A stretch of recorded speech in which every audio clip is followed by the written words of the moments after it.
Ouais, moi, je voudrais faire un petit point avec vous deux quand même. Là, ça fait 2 jours qu'on est là, ça avance. Et je voudrais savoir voilà, vos impressions à tous les deux. Les impressions sont bonnes, ça avance comme prévu. D'ici demain, on pourra finir les travaux. Voilà. Et est-ce que tu crois que ça va changer beaucoup de choses? Oui, bien sûr, ça va changer beaucoup de choses. Les panneaux solaires, ça va changer beaucoup de choses. L'éclairage, les enfants pourront bien étudier la nuit, ils pourront plus être dérangés à la maison. Donc, ils pourront venir le soir et étudier à l'école. C'est une bonne initiative. Et on va le faire, tu crois qu'ils vont le faire? Bien sûr, le directeur en a parlé encore tout à l'heure. Et il a commencé déjà par sensibiliser les élèves à propos. Et tu sens qu'il y a une vraie implication de la part des responsables, de l'école, des maîtres, etc. Bien sûr, bien sûr. Bien sûr. C'est vraiment la bienvenue l'électricité dans l'école de Toboto. Et alors, tout à l'heure aussi, je vous ai vu, vous faisiez une réunion avec une famille. Oui. Parce qu'il y a quelqu'un qui aide, en fait, il y a quelqu'un qui aide aux études. Oui. Et alors, ça, comment ça se passe? Ça fait combien de temps que vous avez mis ça en place? Le parrainage. Le parrainage. C'est la première fois. Donc il n'y a pas encore de retour, alors on ne sait pas encore comment ça marche, on sait Non, pas. il n'y a pas encore eu de retour. Parce que j'ai vu que en fait, vous donniez de l'argent en liquide aux familles. Et est-ce que vous n'avez pas peur que là on vous dise dans les yeux, oui, t'inquiète pas, c'est pour les enfants, mais que très vite... Non, puisqu'il y a un système de suivi qu'on a mis en place. Et toutes les semaines, on va surveiller, on va voir les enfants et avoir un retour. Et tu ne trouves pas que c'est jouer avec le feu un petit peu? Non, je ne pense pas. Tu crois pas? On avait déjà expérimenté ce système. Et les frais de scolarité, le matériel scolaire est acheté directement par nous. Là, j'ai donné de l'argent à la famille, mais j'ai aussi donné de l'argent à la jeune pour qu'il achète et qu'il inscrive les enfants à l'école. Donc là, au moins, on est sûr que ça... Et l'argent que tu leur as donné, c'est pourquoi alors? C'est tous les mois. C'est pour la nourriture, c'est pour... La nourriture, aller à l'école. C'est pour les déplacements. Il y en a qui ont des déplacements à faire. Il y en a qui logent, qui sont internes, on va dire. Si on peut appeler ça de l'internat. Donc c'est pour payer tout ça. D'accord. Et on verra avec le temps. Il n'y a pas de certitude. On met tout en place, on met des contrôles en place.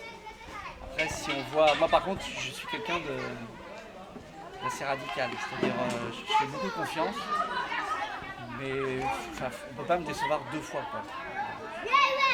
Donc, à la première déception, je tourne assez rapidement la page.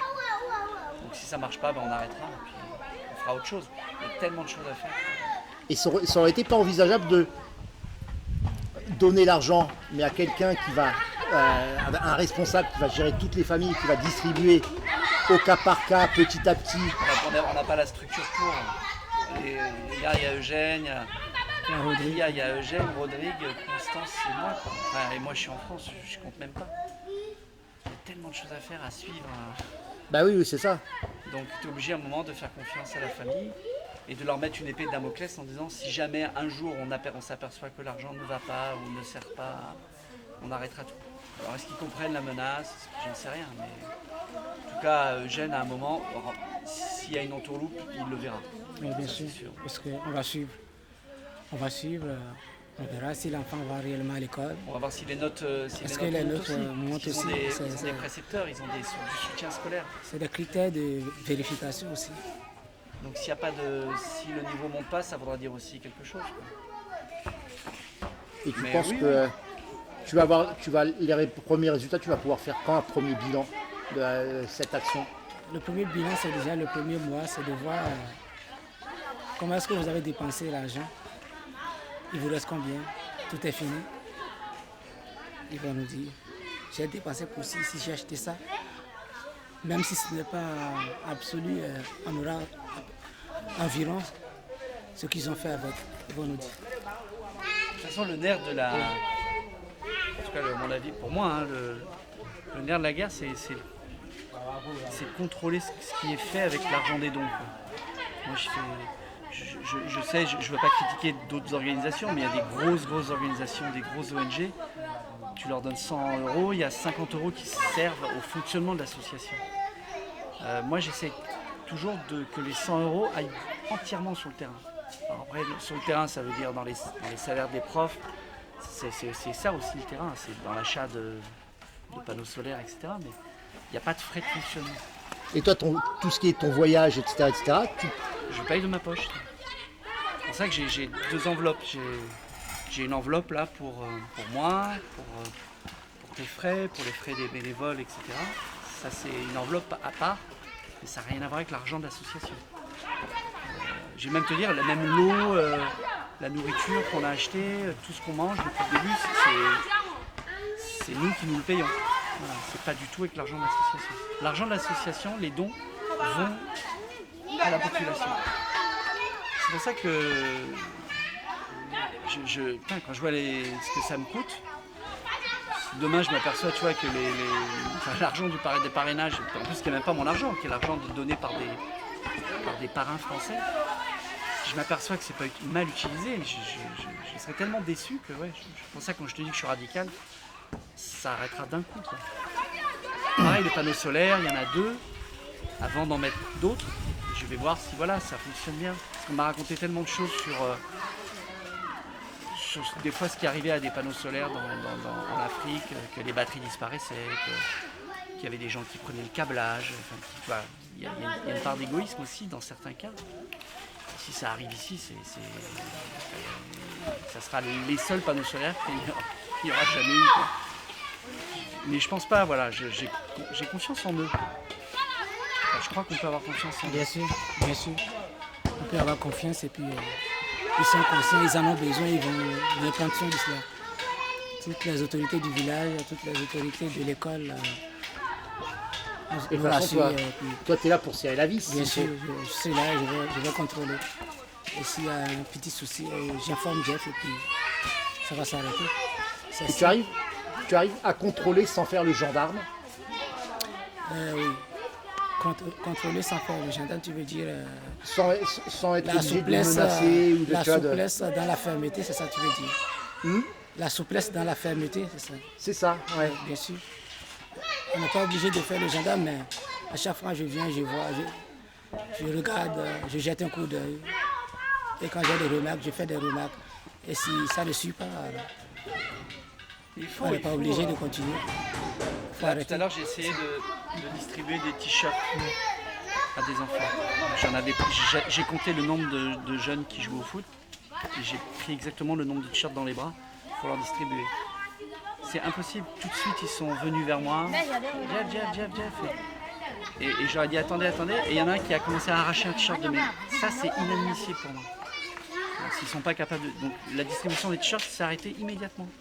Tant pis, je les distribuerai dans un autre village ailleurs. Et je veux qu'ils comprennent que, je sais pas, il y a une mission de respect, de discipline à avoir, quoi. Et on ne prend pas, on n'arrache pas un t-shirt, on attend.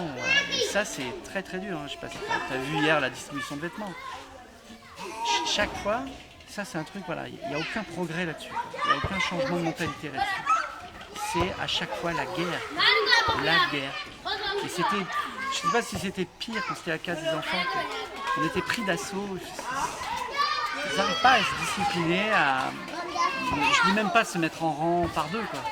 Ça c'est... Même nous en France on a du mal, mais même un peu de discipline, quoi. Juste un peu de discipline. Genre tu vois, j'aurais dit il y en a pour tout le monde des t-shirts. Mais non, je veux être servi avant l'autre. J'ai tellement peur de ne pas en avoir un. Et ça me... Voilà. Ça ne progresse pas, ça. Alors, c'est des enfants. Et est-ce que tu crois vraiment que c'est spécifique à ici ou ça serait partout pareil? Peut-être, t'as raison. Peut-être. C'est une bonne réflexion, je sais pas.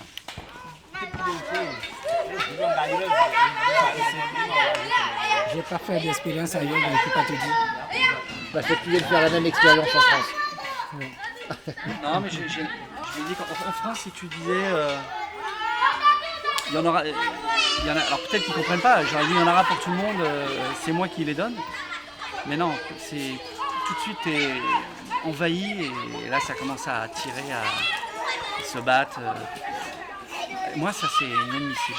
Mais ce serait pour répondre à ta question, ça se passera en France, j'arrêterai la distribution aussi, quoi. Donc finalement je fais ce que je ferai ailleurs, quoi. Il y a des règles, tu les expliques, elles sont pas respectées, bon bah tant pis, quoi. C'est eux qui se privent de t-shirts. Après moi les t-shirts ils iront à des nécessiteux de toutes les façons. On traverse tellement de villages où les gens n'ont rien que c'est les quelques t-shirts à distribuer, on les distribuera, il n'y a aucun problème. C'est juste voilà, c'est dommage que ce ne soit pas eux qui en profitent. Et donc si on en profite pour faire un petit point, toi ça fait 9 ans que tu viens. 2009 ans, ouais. 2009. Et alors, t'as vu les choses évoluer, t'as vu des changements, t'as vu des trucs que t'as fait qui ont marché ou pas d'ailleurs? Il y a un truc qui ressemble à une douche. Bah ouais, moi je trouve l'école déjà c'est agrandi, il y a des bâtiments qu'il n'y avait pas au début. La case des enfants, tu vois, c'est symbolique, hein. La case des enfants elle a 10 ans, elle a une durée de vie de 10 ans en fait.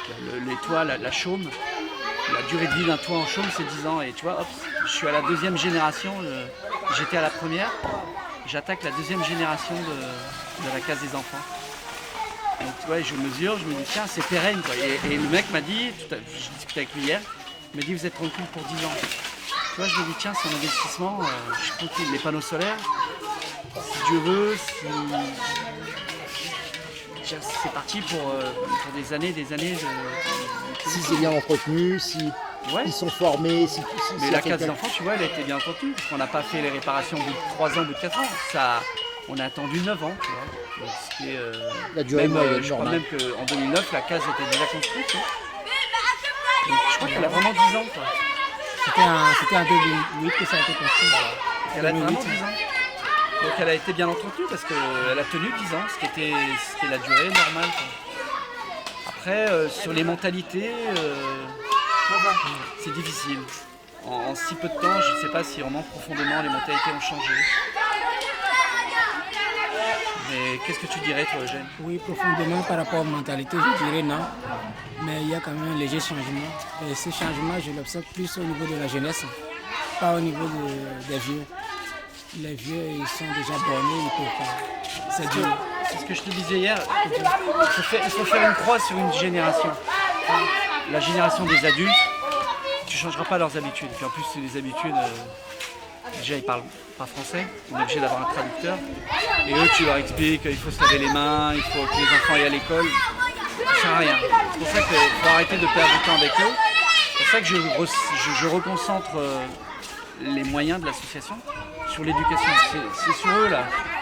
C'est sur eux que l'avenir va se faire, quoi. Si eux, ils comprennent que voilà, il faut aller plus ils iront tard à l'école, mieux ça sera. S'ils comprennent qu'il ne faut pas boire l'eau de la rivière, s'ils comprennent, voilà. Là, on a peut-être une chance, quoi. Et c'est ce qu'on fait, quoi. C'est on mise tout sur les générations qui arrivent. Parce que la génération adulte, c'est trop tard. Ouais. Il n'y a rien à faire. Il n'y a rien à faire. Tu te donnes encore combien de temps pour que ici ça te devienne Las Vegas, en fait? C'est ça. À chaque fois que je suis là, je me dis c'est la dernière fois, quoi. Tellement j'en ai marre, quoi. Parce que c'est fatigant. Et puis, puis je reviens.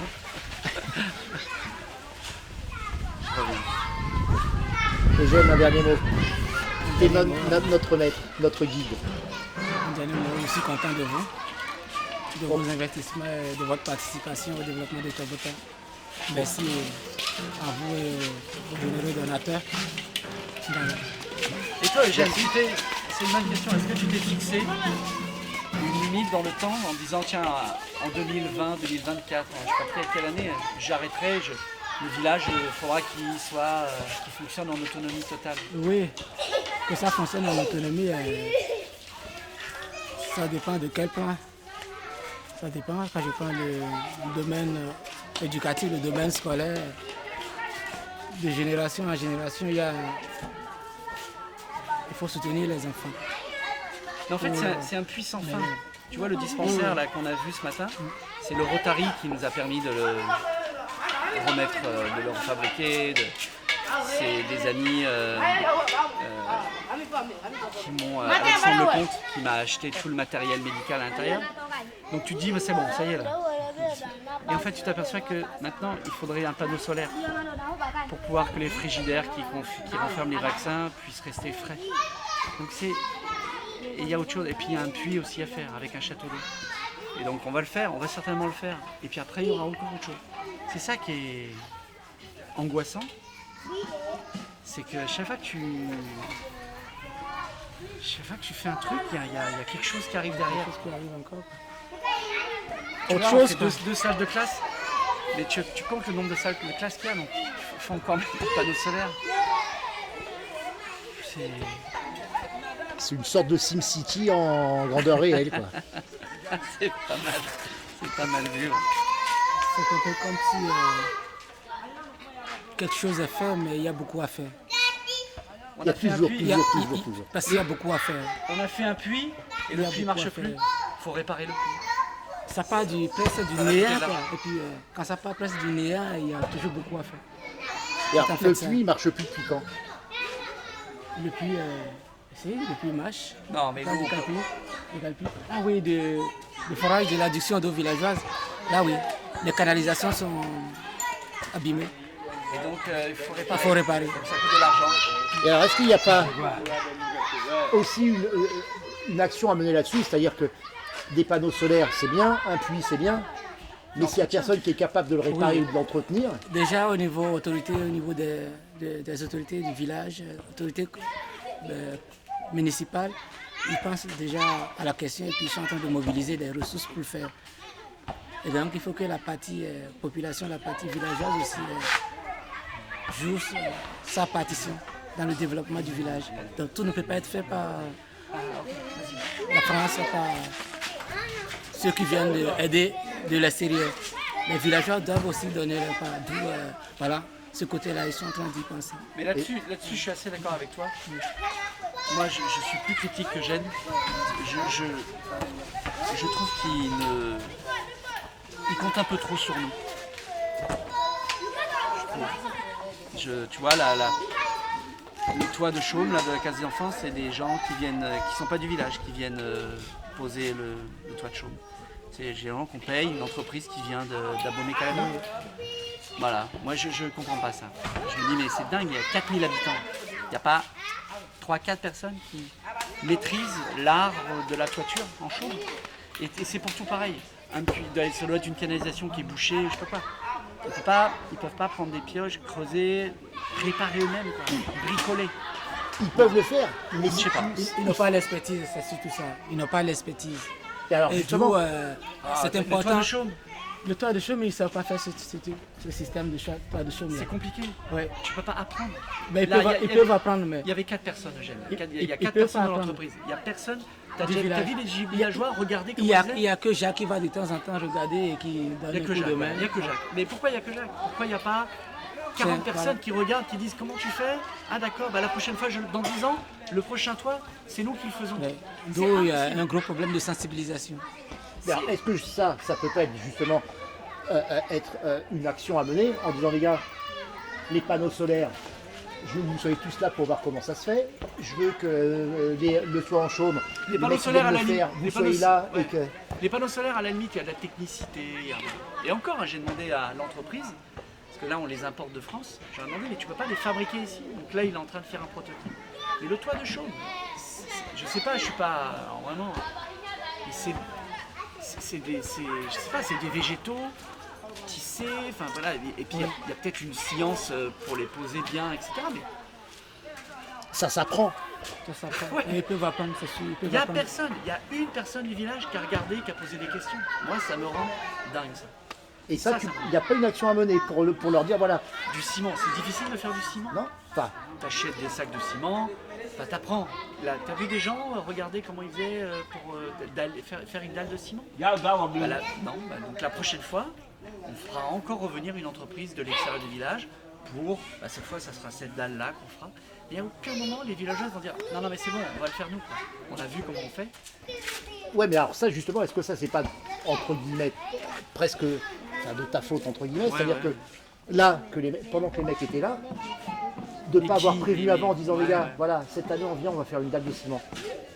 Par contre, ils vont faire 5 mètres de dalle de ciment, les 5 autres mètres, c'est quelqu'un du village qui les fera. Non, mais tu as Si raison. jamais mais tu c'est- trouves c'est- personne, on ne le fait pas. Je sais pas, la gêne, Ouais. qu'est-ce que tu peux répondre? Il y a toute une organisation du Oui, village. tu as raison par rapport à cela. D'où vraiment la sensibilisation, quoi. Il faut à certains moments mettre l'accent sur la sensibilisation, sur...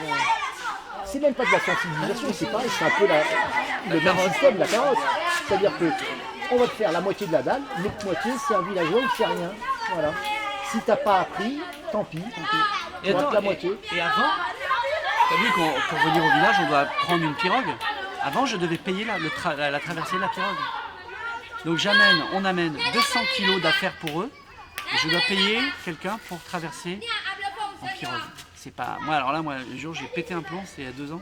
Je dis plus jamais je veux payer la pirogue, quoi. Je viens, j'amène 200 kilos d'affaires, de médicaments, de vêtements, et je vais payer la pirogue. On va où là? C'est le chef du village, je sais pas, il se cotise, il paye la traversée, c'est 20 centimes, c'est 10 centimes. Mais par l'esprit, c'était que même ça, il fallait que je le paye, quoi. Ouais, c'est fou, quoi. Et je suppose qu'on va devoir payer l'occupation de la salle, non? Quoi ça? On va devoir Ah payer? non, ah non, ah non. Ah non. Alors ça va, il y a du progrès. Alors il y a Ah du non, progrès. ah non. Parce qu'il y a quelques temps, je payais aussi l'hébergement sur place. Donc à un moment, tu te dis, putain, ils font pas, tu fais à leur place, et en plus, ils te font payer le moindre truc.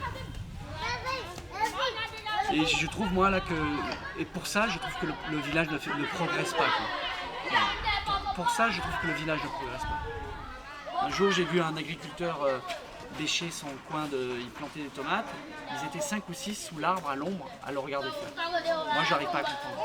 Ils n'arrivent pas à collectiviser leurs forces, leurs moyens, leurs outils. Tiens, on achète des bêches. Je bêche mon jardin, après tu prends la... Voilà, et on travaille ensemble, et puis on cultive ensemble, et on vend la recette au marché ensemble, et on partage ensemble. Non, chacun fait son petit bout de terre. J'ai besoin de 4 tomates, je fais pousser 4 tomates. Et c'est pour ça que je te dis, cette génération, il faut faire une croix dessus. C'est à l'école qu'il faut leur apprendre à cultiver un peu plus, à avoir la notion du commerce, quoi. Mais sans devenir capitaliste et sans leur dire, voilà, profit, machin, faites de la marge. Mais pourquoi cultiver 4 tomates quand on peut en cultiver 12, 16? Voilà, prends-en 4 pour toi et le reste, bah, tu le vends au marché ou tu le gardes je sais pas, tu fais des bocaux, des conserves pour quand les temps sont mauvais, si la récolte est mauvaise, bah, tu auras quelque chose à manger, quoi. Je dis pour les tomates, mais c'est valable pour le maïs, pour le blé. Et ça, non, ils n'ont aucune. Mais ce que tu dis, c'est vrai. La dalle de ciment, je suis pas bricoleur, mais je pense qu'une dalle de ciment, c'est pas très compliqué à faire. Mais il n'y a personne du village qui est capable de le faire. Personne. Le toit de chaume, personne. Demain, il y aurait des travaux de peinture à faire, et ben on ferait venir des peintres. Au lieu d'acheter des pots de peinture, il leur dit voilà, pinceau, peinture, tu peins. Voilà. Je te montre, voilà. Et tu fais. Bah, c'est ça qu'il faut faire. Oui, c'est ça qu'il faut faire. Il faut se dire que le village a beaucoup vécu dans un état vraiment primitif. Et puis, voilà. C'est juste la partie autosuffisance. On cherche qu'est-ce que je peux manger. Et puis ça s'arrête là. On ne pense pas plus loin. Et c'est avec la nouvelle génération que les choses commencent à changer. Les enfants commencent à sortir du village. D'autres vont à Cotonou, à Bobé-Calavi, apprendre des métiers. Et de plus en plus, là, on a quelques-uns qui disent j'apprends à être plombier, j'apprends à être électricien. Mais c'est juste le commencement. Ils n'ont même pas encore eu le diplôme. Donc ça va venir. Moi, je pense que ça va venir. Donc, Il y a un d'ici peu 10 ans, d'espoir. D'ici 10 ans, on aura de la main-d'œuvre sur place et puis on pourra exploiter la main-d'œuvre. Il y en a quelques-uns qu'on repère, tu vois, quelqu'un comme René. René, c'est quelqu'un qui a envie d'apprendre. Moi, je le vois, alors lui, je le vois, le village, je dirais qu'il n'a pas changé, mais je vois quelqu'un comme René, il prend une dimension aujourd'hui, et d'ailleurs, on l'embauche, quoi. À partir du 11 mars, il fait partie de l'association et on va le rémunérer. Parce que, voilà, mais il s'est sorti tout seul de ça. Mais pour un René, il y a combien d'autres qui sont là, assis à regarder. Moi, ça me rend dingue. Ça me rend dingue. je sais pas, moi mon métier c'est la vidéo, la télé, on va dire, etc. Mais quand j'ai fait des tournages, tu vois, quand tu tournes, j'ai tourné des téléfilms, etc. Mais j'étais pas là dans la loge à attendre qu'on m'appelle. J'étais voir le technicien, et ça comment tu fais, et ça c'est quoi? Ah ouais d'accord, et alors tu poses plein de questions, ça t'intéresse, c'est mon métier quoi. Ici il n'y a pas de curiosité. C'est est-ce que tu as des baskets? Est-ce que tu as un téléphone? Donc au bout d'un moment c'est. Alors maintenant moi au début j'étais très dans l'émotion, ah ben non j'ai pas de basket, ah mais je suis désolé, j'ai pas amené assez, tu vois. Alors maintenant ouais, je fais tout je suis guéri de ça, hein, et tant mieux. Hein. J'ai beaucoup plus de distance et tu vois, ça m'ennuie pas d'arrêter la distribution de t-shirts s'ils sont agressifs et s'ils se battent entre eux. Je me dis pas, avant je culpabilisais, j'ai pas amené assez de t-shirts, j'ai pas amené assez de ballons, j'ai pas assez amené de médicaments. Non. Je crois qu'on est bon, hein, il y a 25 minutes.